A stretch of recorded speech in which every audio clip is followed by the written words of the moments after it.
unless we see an actual defeat of Russia, unless we see, I don't know, a radical regime change, Ukraine is always going to feel unsafe.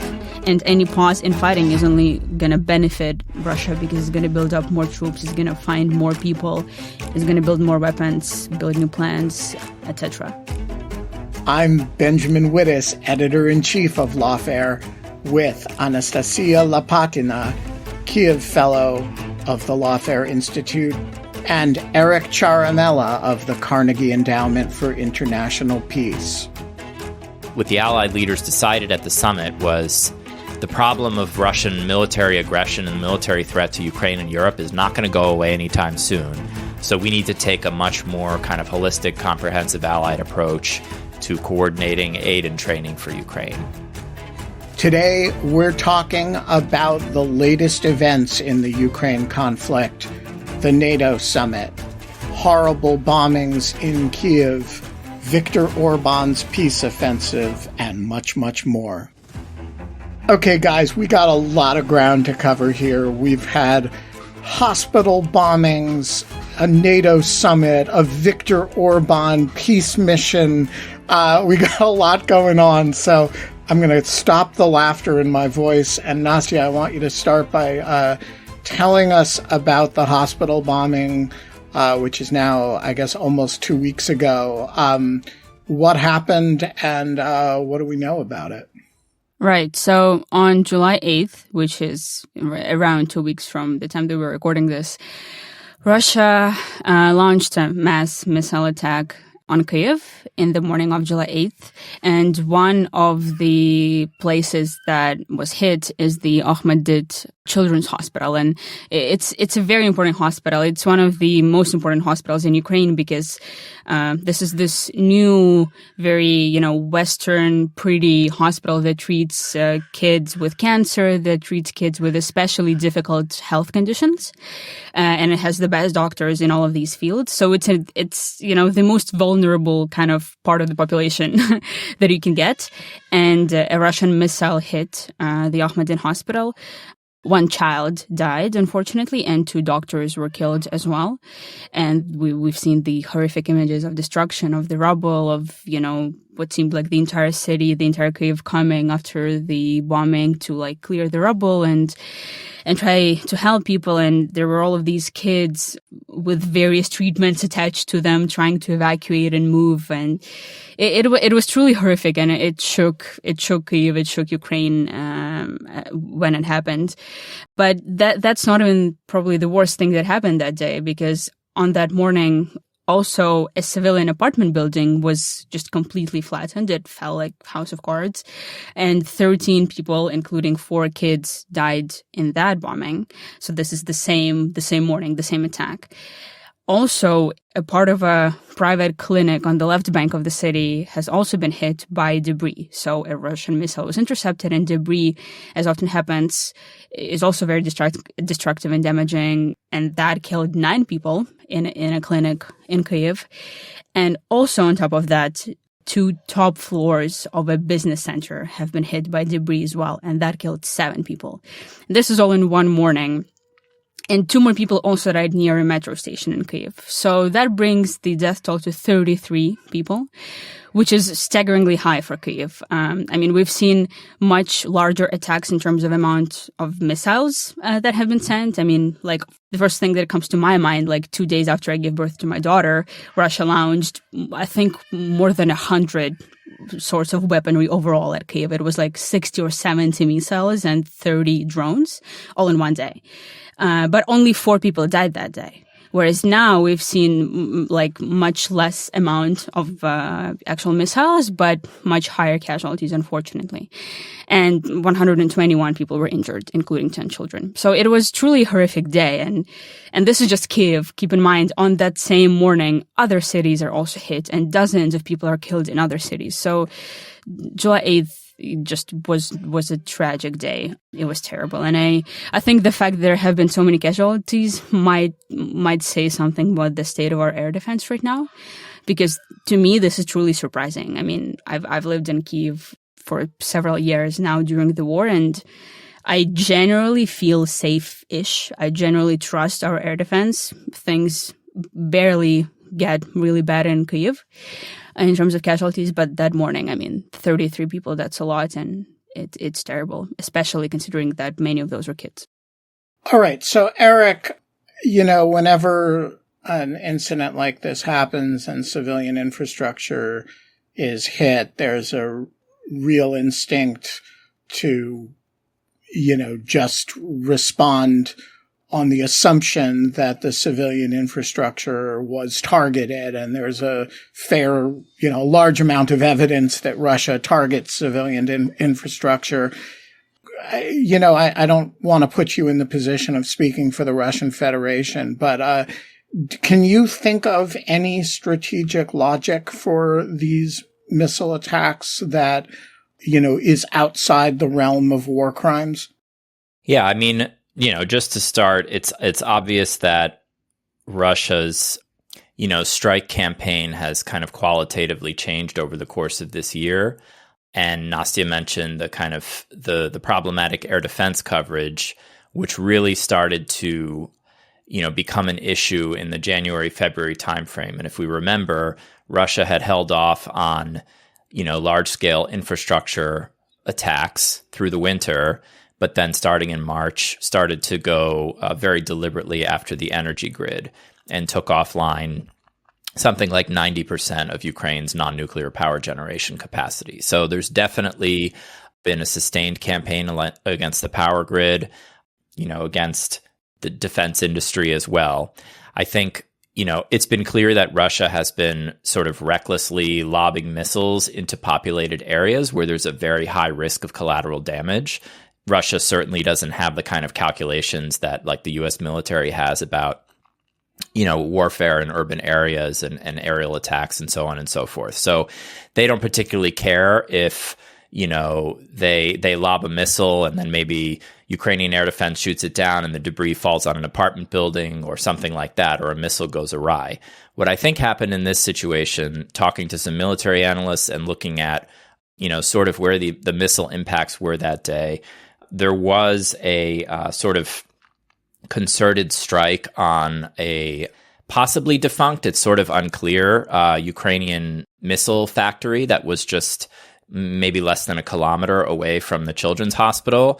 And there were something like 5 or 6 missiles that impacted directly on the premises of that factory. And then this one missile hit the children's hospital, that wasn't too far away. And so my best guess is that there was a problem, with the input of coordinates, or that the missile was jammed in the air, and that this wasn't actually a deliberately selected target on the Russian side. Now, the issue is, of course, none of this should be excused, and any normal country would do an investigation and apologize and all of that. And instead, the Russian propaganda machine went into overdrive. And it's sort of amazing. This terrible hospital strike happened almost 10 years to the day after the downing of Malaysia Airlines Flight 17, MH17 over eastern Ukraine, which, again, based on all that we know, it seems to have been an error by, the Russian-backed proxy forces who were using Russian air defense systems at the time and thought they were hitting a Ukrainian military aircraft. They hit a civilian airliner. We have intercepts back then of them saying, oh, crap, what did we do? But then the propaganda machine went into overdrive back then and said, oh, it was a Ukrainian missile. Oh, there were, the plane was filled with corpses and this was all staged. Crazy stuff, no apology whatsoever. And it's actually been remarkable to see the Russian spin machine do the same thing. I was looking on some Telegram channels earlier and, there's Russian kind of pro-war outlets saying, oh, it was all fake blood and this was staged by the Ukrainians to gain sympathy. So there's no apology, no kind of independent investigation that you would expect from any military with any kind of sense of ethics. But all that is to say, I don't think there is a strategic logic that they meant to hit a hospital and they were trying to produce some sort of outcome. The bigger strategic picture is, yes, they're looking to hit Ukraine's electricity, Ukraine's defense industry, logistical hubs and so on. And if those things happen to be in populated areas in the center of a major city where there's tons of civilians around, they don't really care. So, Nastya, does anybody in Kyiv believe that this was an accidental strike on the children's hospital? My assumption when the strike happened was that it was unintentional targeting for purposes of terrorizing the civilian population. What's the common understanding of what happened among, people on the street in the area? Ukrainians pretty much have the same reading as you do, especially because I think hours after the attack, this video came out that showed from some sort of CCTV camera probably that showed the Russian missile that was flying and hitting the hospital. It's some sort of camera near the area of the hit because people were deliberating whether this was intercepted debris, which, still Russia would be to blame for it, or whether this was, a missile hitting directly. And we saw that it was a direct hit. And, Ukrainian social media just went wild. This video and these photos were everywhere. And there was this one post that went viral that had a screenshot that showed this missile flying towards the children's hospital. And I think the post said something like, look, this is Russia's peace negotiations tool, highlighting all of these calls for Ukraine to stop the war and stop the massacre and come to some sort of peace in quotation marks with Russia. So, there's definitely only one reading of the situation. I haven't seen anywhere the assessment that Eric just suggested, that there was like a military related target in the area. But I don't think that would change anything though, right? Because it's not like the fact that Russia was trying to hit a military target in Kyiv makes it legitimate. It's not. They have no right, legal or ethical, to hit anything in our country. So that wouldn't matter. Even if people were talking about the fact that this was an error, still, there is a very understandable tendency in Ukraine to blame Russia for anything even remotely related to the war, even things that Russia isn't itself doing, even some sort of consequences of the fact that there is a war in our country. The whole thing is blamed on Russia. Rightfully so, I think. Which is quite understandable. Right. If there wasn't a war, there would be no missiles. There would be no defunct missiles flying to children's hospitals. So, yeah, that's the assessment from Kyiv. All right. So one person who was not morally repulsed by July 8th was Hungarian President Viktor Orban, who either just before or just after the strike, I'm not sure I remember which, visited Moscow and has been on something of a peace campaign, with the word peace in scare quotes. Eric, what's going on with Orban, who I believe is also the chair of the EU this month or something along those lines? What's he up to? Ben, you're forgetting Prime Minister Modi, who was also hugging Putin on the day of the attack, I think. Yes, that's right. Prime Minister Modi was, although he's since seems to have shut up about it, whereas Orban, came and visited Kyiv next, and I think he wants to he met with Trump at Mar-a-Lago. He's kind of on a bit of a kick. What's going on here? So Hungary on July 1st took over the 6-month rotating presidency of European Council. And, Orban has been trying to use the Hungarian presidency to launch this sort of, I guess what he's been calling peace initiative. He got slapped down by pretty much every other fellow European leader and, the EU leadership in Brussels. Number one, because he's far exceeding the role of the head of state or government of the holder of the rotating presidency. There's been reforms to EU institutions, over the past decade that have moved much of those powers to the president of the European Council, who's Charles Michel right now. And so actually Michel came out and said, okay, Orban, this is not your, you're not speaking for the EU. This is not your role here. So there was an institutional kind of tug of war. But then also Orban was directly going against what EU policy has been, which is, there's no negotiation with Russia, without the Ukrainians and so on and so forth. So he really ruffled a lot of feathers. As you mentioned, he first was in Kyiv and he saw Zelensky, and then he went to Moscow and he saw Putin. Subsequently came to the NATO summit, interacted with President Biden and other NATO leaders, and then went to Mar-a-Lago and saw Donald Trump. So I read he released his full kind of letter to, fellow European leaders, where he kind of, I guess, painted the broad contours of what his observations were, kind of just a trip report. It was very thin. It was not an actual peace proposal or anything like that. But the key things that I think were interesting was he said, Europe needs its own kind of independent approach on Ukraine and shouldn't be so tied to the policy that's being made in Washington. Europe has its own interests in potentially re-engaging with Russia, which, again, he and maybe the Prime Minister of Slovakia, Robert Fico, are probably the only ones who really think that. He also said, Europe needs to start this dialogue with China because China is really the only power that can bring Russia to the table.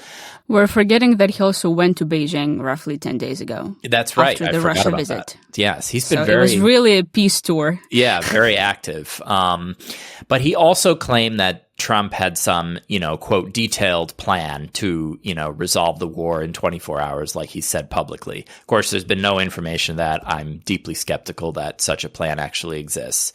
What was the effect of all of this? I think it was just to annoy, fellow European leaders.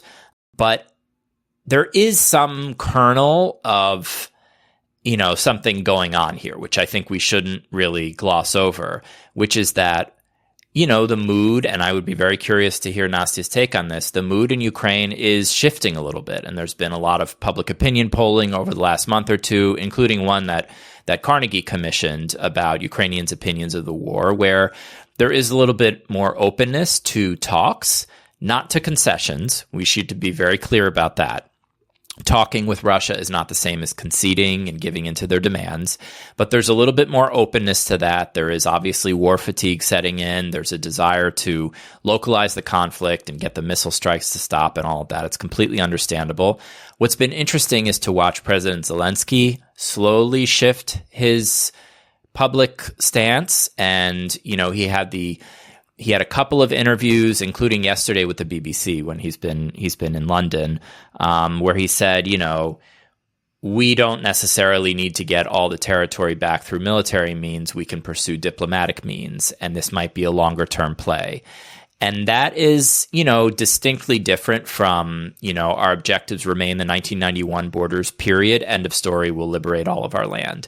So, I do think Zelensky and his team have been putting out some trial balloons through different, political scientists in Kyiv and others, but then also Zelensky hinting at this publicly, that maybe there is a desire to explore whether some sort of reasonable, let's call it interim deal. I don't want to call it a settlement because that seems final and includes a lot of political stuff that I think Ukrainians are not, prepared to give in on, but some sort of maybe localization deal that could be reached by the end of the year. I get the sense that there's openness to that. And so Orban's whole peace mission, while no one is taking that seriously because he's not a credible interlocutor, there is some kind of analytic element behind it where he's trying to push the conversation forward in a way that, again, if it were a different leader who was more responsible and trusted by the Ukrainian side and fellow Europeans, maybe could actually move the conversation forward. But I don't think Orban is going to be that person.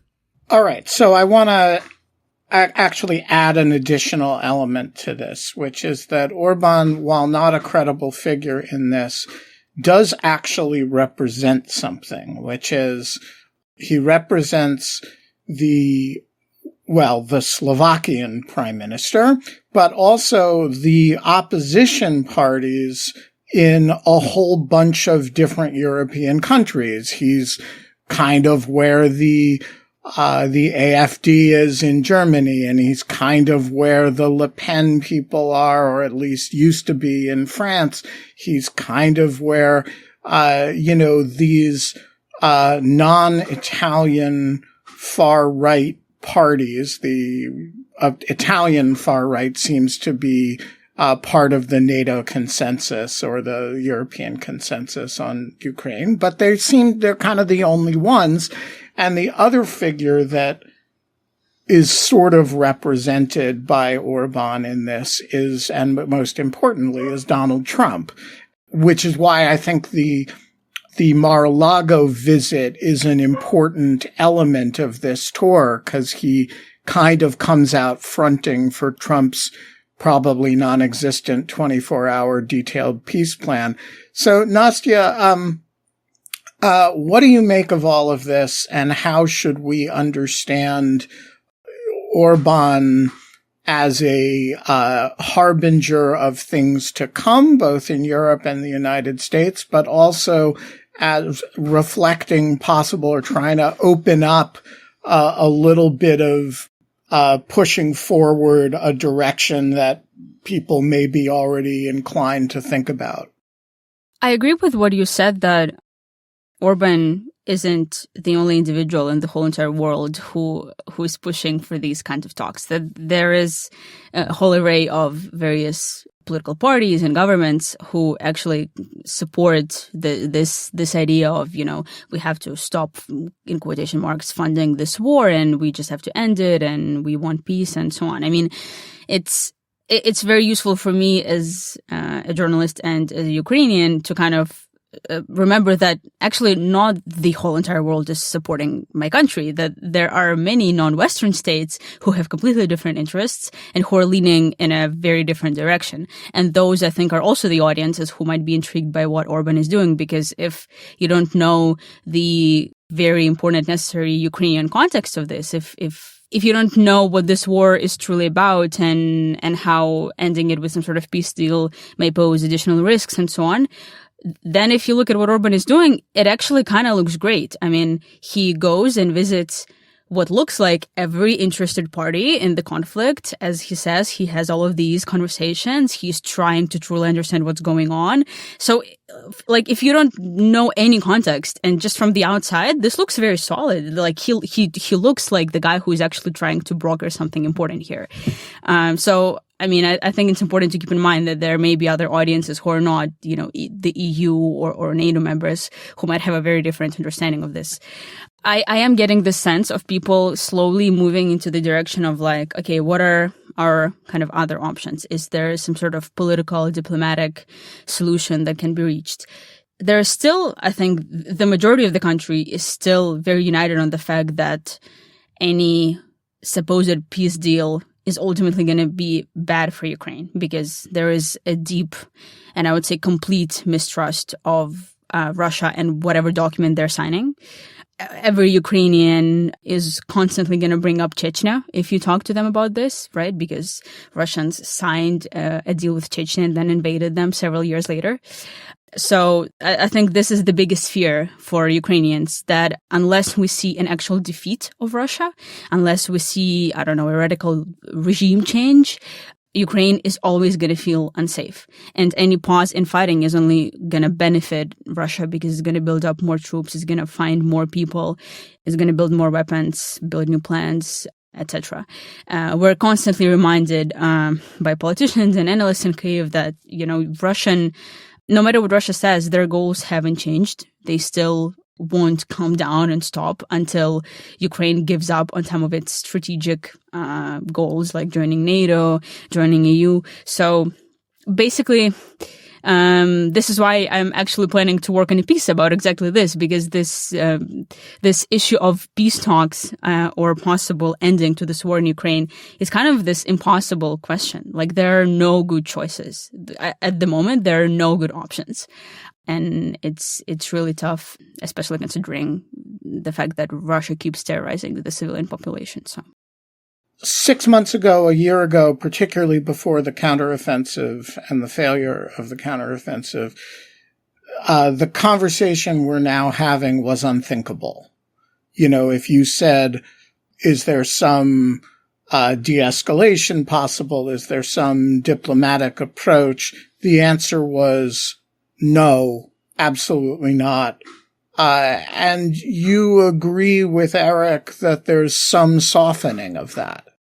Yes, I think there is, because I think there is a growing frustration with the Ukrainian government, to be completely honest, and it's terrible. It's a terrible thing to see, because this kind of lack of unity is usually the worst thing that happens in any conflict is when your own group starts falling apart.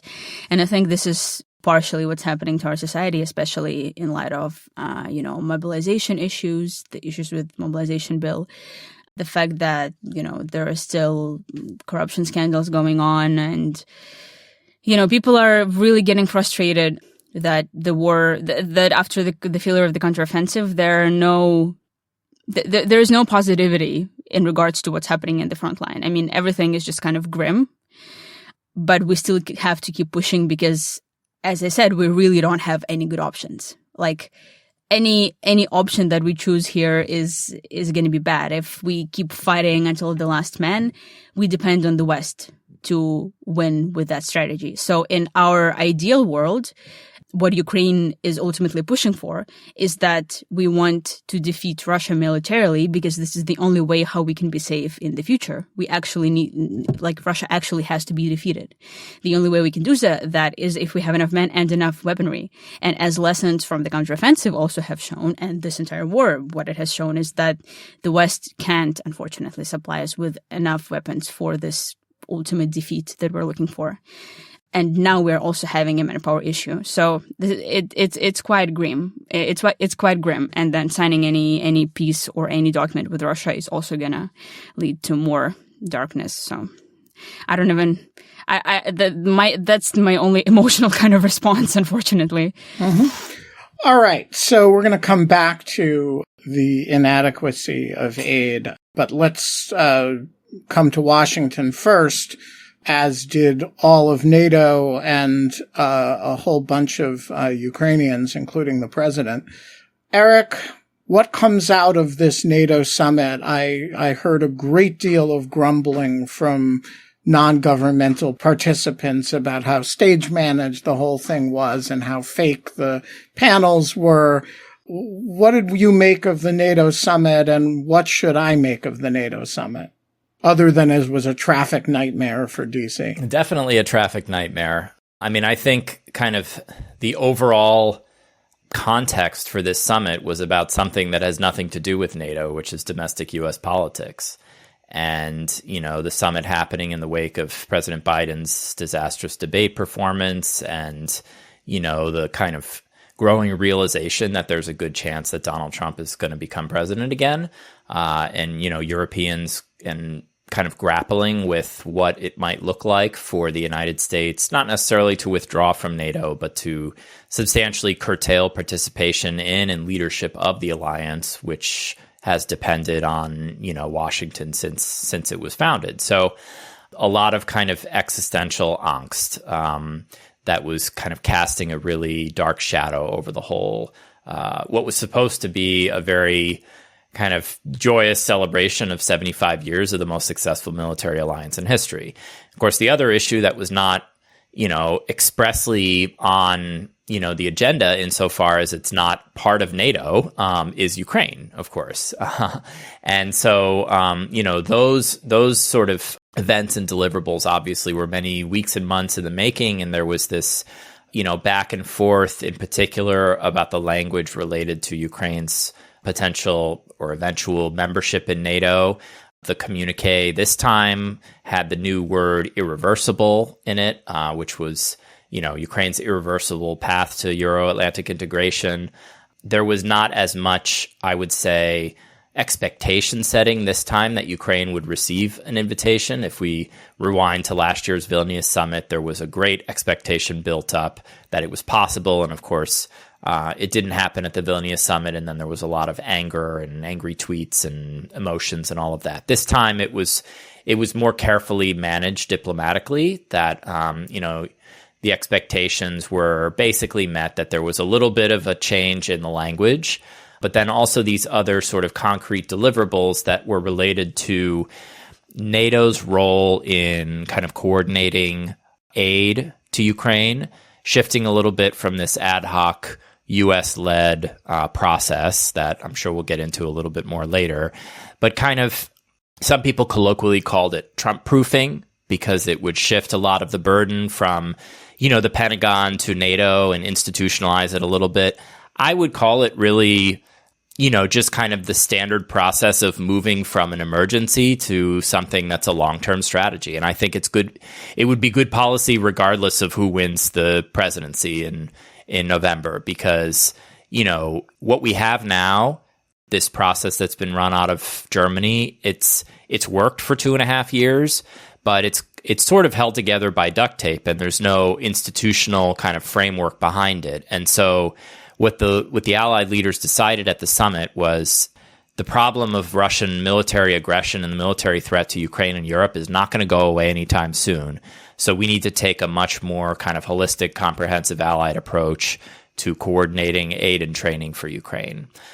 There was also a decision to name a senior civilian representative who will be based in Kyiv on behalf of the alliance and will be able to engage with everyone from Zelensky down to mayors and governors and military and intelligence and so on and so forth to kind of, again, make sure that there's as much unity as possible on the strategy and the goals and so on.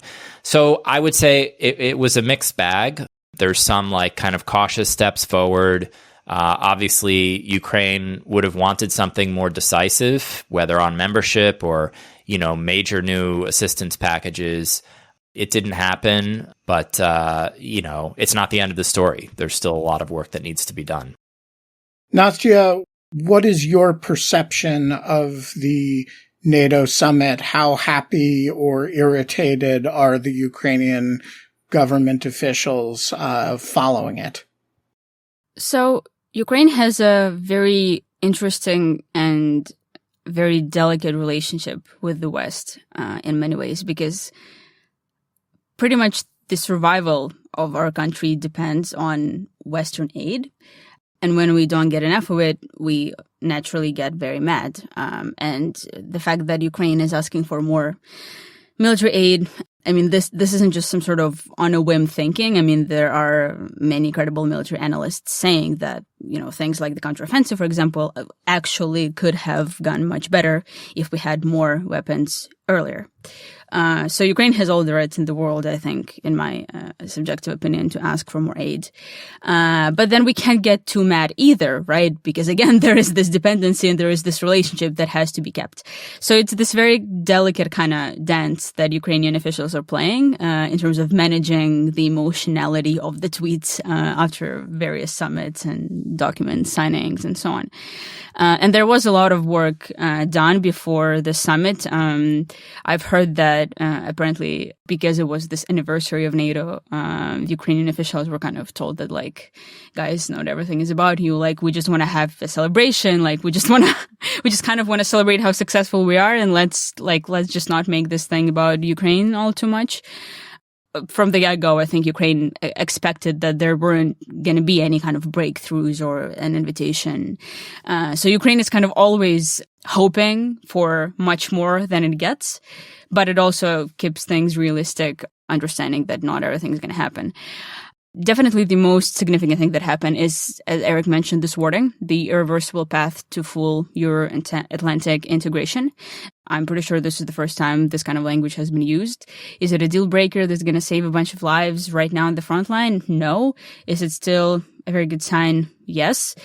Some people are saying that this is also, as Eric said, kind of an attempt to Trump-proof the relationship between NATO and Ukraine. Because if you write in this language and you sign it by a bunch of states and all of these various countries are present and agreeing with this language, then it's going to be so much harder to destroy this relationship if Trump shows up and decides that he wants Ukraine to concede territory and stop fighting. So there was that reading in Ukraine. There were a few other important things, like the fact that NATO said that it's going to launch a mission command specifically dedicated to Ukraine in Wiesbaden in Germany, which is going to help to coordinate with all of the military aid stuff, because supposedly this mission command is now going to have information about all of the various security packages that are being sent to Ukraine all the time from various countries. And supposedly, from the reporting that I've seen, before this, there hasn't been a body that would see all of this information all together in one place to see what the gaps are. which kind of contributed to some of the gaps that we had. So this mission command is not going to be specifically dedicated to Ukraine, figuring all of that out, because one of the issues that Ukraine constantly brings up is that we need more aid and quickly, right? The timing of decisions and the slow decision making in Western bureaucracy is one of the complaints that Ukraine often has. There was also this document that was signed. To be completely sure, I'm not entirely understanding what this even does, but the Ukraine Compact thing, which is when Biden, of course, had his remarkable moment of misspeaking and calling President Zelensky President Putin, which was probably the most fun part of the entire NATO summit, to be honest. So yeah, this is this document called Ukraine Compact that was signed by the 23 leaders of the countries that have already signed various bilateral security agreements with Ukraine. And it establishes a platform aimed at coordinating and accelerating the collective effort to meet Ukraine's comprehensive security needs. So make of it whatever you will. And apart from that, also, NATO pledged to transfer more Patriot air defense systems to Ukraine. Also, some discussions about F-16s aircraft, supposedly where Ukraine is going to be able to deploy them this summer. And Norway announced that it's going to transfer 6 more F-16 jets. So some concrete things like that. And lastly, also, NATO committed to sending at least 40 billion euros to Ukraine over the coming year, if I'm not mistaken, which is like the bare minimum that would need to kind of not collapse on the front line. So yeah, that's pretty much what came out of the summit. Let me come in just on this Ukraine Compact point that Nastya Please. raised. Yes, because I actually think it has strategic significance and links back to what you were talking about earlier, that Ukrainians could never trust any kind of written deal with Russia because Russia would just violate it, like, Chechnya or like the Minsk agreements, and would use the time to rearm. I think the central strategic objective of the Ukraine Compact, which brings together these 20 plus bilateral security agreements that we've talked about on previous episodes that I've written about for Lawfare.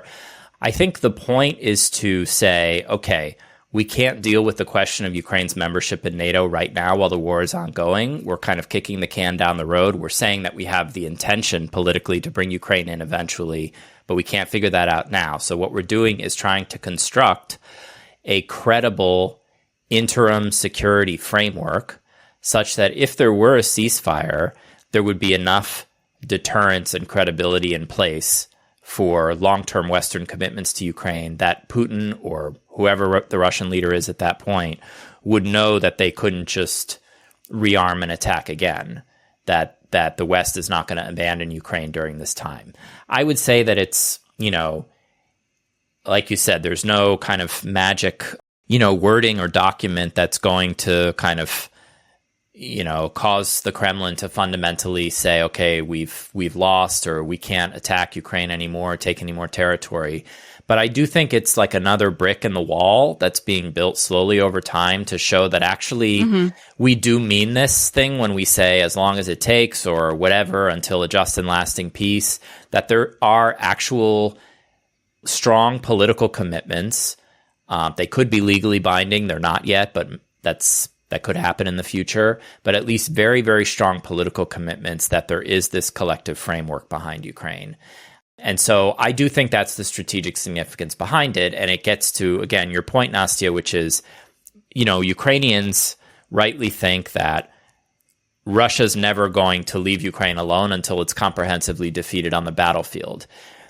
But if that can't happen, there is another school of thought that a very strong Western security, call it guarantee, although we have to unpack what that really means, but arrangement, commitment, whatever, obligation, could be the way to deter Russia, even if it hasn't been defeated.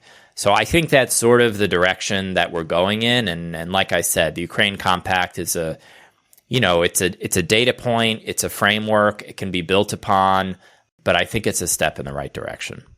It's certainly better than nothing, yes. Yeah, so I want to ask you, Eric, about a matter that Nastya and I were talking about a few days ago, which is the counter model to the Grozny and Chechnya situation, which is the Balkan War, where the Serbs took a whole section of Croatia, which was not coincidentally named the Krajina region, without an U, but, forced the Croatians into a very disadvantageous ceasefire, remained in possession of this region of Croatia, and then a few years later, Croatia kind of blitzed into the Krajina and just took it back.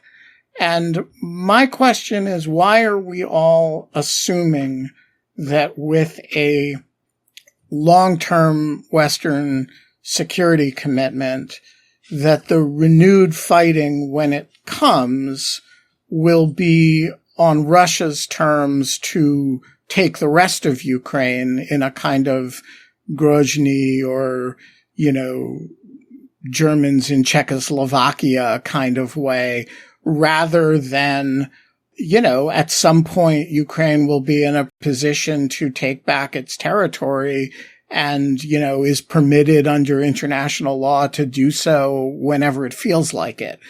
Are we confident that a ceasefire would function to allow Russia to rearm and regroup, and restart the conflict rather than Ukraine to do that?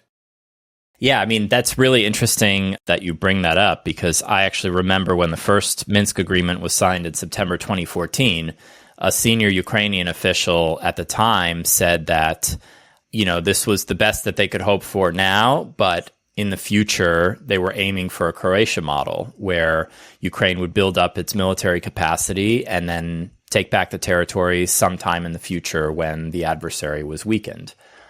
So, but I do think there are some really important differences here. Serbia then was not Russia now. Again, Serbian positions in the Krajina were nothing by comparison to the hundreds of thousands of troops that Russia has deployed on occupied Ukrainian territory, dug in, heavily mined, killer drones overhead. So the possibility of some lightning offensive, it's hard to imagine how you get there from now. I'm not ruling it out in the future. Again, if Ukraine is very smart in terms of building up capacity, training, proficiency, and really uses its resources wisely, maybe in 2-3 years, there is a credible offensive option. But no military analyst thinks that Ukraine's going to be able to do kind of a lightning offensive in the next, 6 to 12 months. But I think your central question is exactly the question on policymakers' minds, which is, does a ceasefire necessarily have to advantage Russia? And I think what people are saying here in signing these long-term security commitments, in trying to focus on building up the Ukrainian future force and capabilities and technical capacity and all of that, is to say, actually, no, we think that Ukraine could, quote, win the ceasefire, and use that time very wisely to build up a credible, deterrent capacity such that, Russia would realize that it would be a fool's errand to try and attack Ukraine down the line. So they're not conceding that point, and they're trying to build a structure such that Ukraine could, emerge with some advantages through this period. All of which brings us finally to the question of the adequacy of the aid that Ukraine has received and is receiving. Nastya, you wrote a piece about sort of how this aid works, and it starts with the, I think, arresting observation from an American perspective that a lot of the aid so far is not reaching where it's supposed to go. Not because it's being stolen or anything, just because we kind of haven't delivered it yet. And, I think a lot of Americans have this perception that we are flooding Ukraine with aid because the numbers in dollar terms are very large. But tell us a little bit about the perception from the Ukrainian side of what this giant $62 billion aid package has actually meant. So for Ukraine, this isn't a large sum, actually. And in my reporting, I found that there seems to be a big misconception between what we actually need. Again, depending on the goal that we're setting here. I mean, is the goal to stop Russia from advancing? Is the goal to actually advance ourselves? Those are two very different goals and need different amount of aid. If we're talking about 62 billion specifically, I mean, you have to keep in mind that for months Ukraine wasn't receiving military aid. So a big portion of whatever it is that it's being sent right now, it's to kind of patch for the vulnerabilities that we've had for months, and then also to stockpile at least a little bit, right? Because we literally started running out of all of our stockpiles. So one Ukrainian military analyst told me that the West isn't giving, and specifically the US, because the vast majority of actual weapons were received from the US specifically. He said that the US isn't giving us enough to even stop Russia from advancing. I mean, in the last several days, we've seen news coming about the fact that Ukrainian forces are withdrawing from several positions into different areas on the front line in the south and in the east. So, yeah, I mean, this wasn't some sort of breakthrough when the supplemental was signed, partly because this is just isn't enough in general, and also partly because it took so long before it got signed. I've also been told that there's a misconception about the numbers that we actually need, and one official told me that, people in the West announced these pledges like, we're going to deliver 1 million shells to Ukraine by the end of the year, and it sounds very grand. I mean, 1 million shells, but Russians can go through that in a matter of like a month or two. I mean, so there's, in my conversations, I've heard that there is this frustration with like, okay, the US makes itself look like this grand kind of foreign aid genius in terms of the amounts, but to Ukraine, it's helping, but it's not helping enough for us to win the war, which is why there's also an overwhelming feeling in Ukraine that the US actually doesn't want us to win. I think most Ukrainians will tell you this if you do some sort of poll. I've had many conversations about this, about the fact that the I've US had dozens. About the fact that US is helping us because they like that we are fighting their arch enemy, Russia. And the idea here is to wear down Russia as much as possible instead of us actually winning quickly. Yes, I can't tell you how many Ukrainians have asked me plaintively, why doesn't the United States want us to win? This is what we genuinely believe here in Kyiv. So I think that tells you a lot about the different perceptions in terms of the amounts of aid. We are going to leave it there. Nastya, Eric, thank you both for joining us. We'll do it again soon. Thanks, Ben. Thank you. The Lawfare podcast is produced in cooperation with the Brookings Institution. You can get ad-free versions of this and other Lawfare podcasts by becoming a material supporter of Lawfare using our website, lawfaremedia.org/support. You'll also get access to special events and other content available only to our supporters. Have you rated and reviewed the Lawfare podcast? If not, please do so wherever you get your podcasts and look out for our other podcast offerings. This podcast is edited by Jen Patja, and your audio engineer this episode was Noam Osband of Goat Rodeo. Our theme music is from Alibi Music. As always, thanks for listening.